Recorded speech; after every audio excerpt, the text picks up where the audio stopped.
বৃহস্পতিবার দিন এত দামি একটি দিন যে এই বৃহস্পতিবার দিনে বান্দাবান্দির আমলনামা আল্লাহ তাআলার দরবারে পৌঁছায়।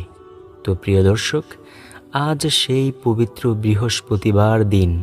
এই বৃহস্পতিবারে যদি কোনো ব্যক্তি এই ৮টি জিকির করতে পারে, ইনশাআল্লাহু তাআলা আল্লাহ রাব্বুল আলামিন তাকে এমন মর্যাদাময় জিন্দেগি দান করবেন যে তার দুনিয়াতে কোনো টেনশন থাকবে না ইনশাআল্লাহ। আল্লাহ তার অন্তরের মধ্যে আমলের এক প্রকার নূর জ্বালিয়ে দেবেন, তখন তার কাছে শুধু আমল করতেই ভালো লাগবে। নবীজি সাল্লাল্লাহু আলাইহি ওয়াসাল্লাম এই বৃহস্পতিবার দিন আসলে আমলের পরিমাণ অনেক বেশি বাড়িয়ে দিতেন। সাহাবে কেরাম রাদিয়াল্লাহু তাআলা আলাইহিম আজমাইন প্রশ্ন করতেন, ইয়া রাসূলুল্লাহ, বৃহস্পতিবার দিনে আপনি আমলের পরিমাণ কেন বাড়িয়ে দেন?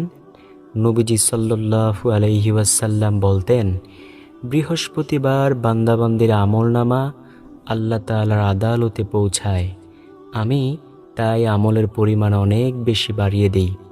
নবীজি এই বৃহস্পতিবার দিনে রোজা রাখতেন। সাহাবীরা জিজ্ঞেস করত, ইয়া রাসূলুল্লাহ সাল্লাল্লাহু আলাইহি ওয়াসাল্লাম, আপনি কেন বৃহস্পতিবার দিন রোজা রাখেন?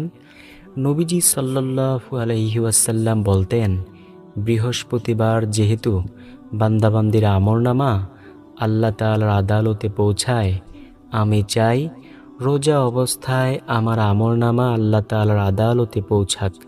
সুবহানাল্লাহ। তো প্রিয় দর্শক, চলুন জেনে নেওয়া যাক কোন সেই ৮টি জিকির আমরা এই বৃহস্পতিবার দিনে করব।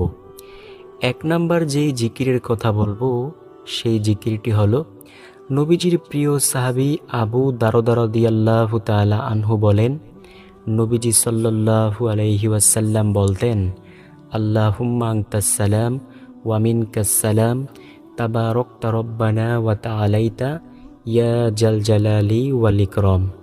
নবীজি সাল্লাল্লাহু আলাইহি ওয়াসাল্লাম প্রত্যেক ফরজ নামাজের পর এই জিকির অবশ্যই করতেন।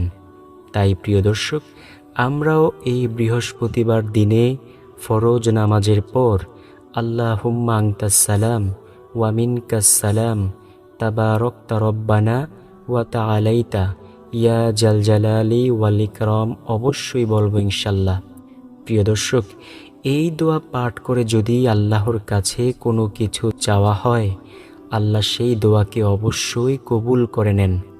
এই দোয়ার মধ্যে আছে ইয়া জাল জালালি ওয়াল ইকরাম নামক এক দাম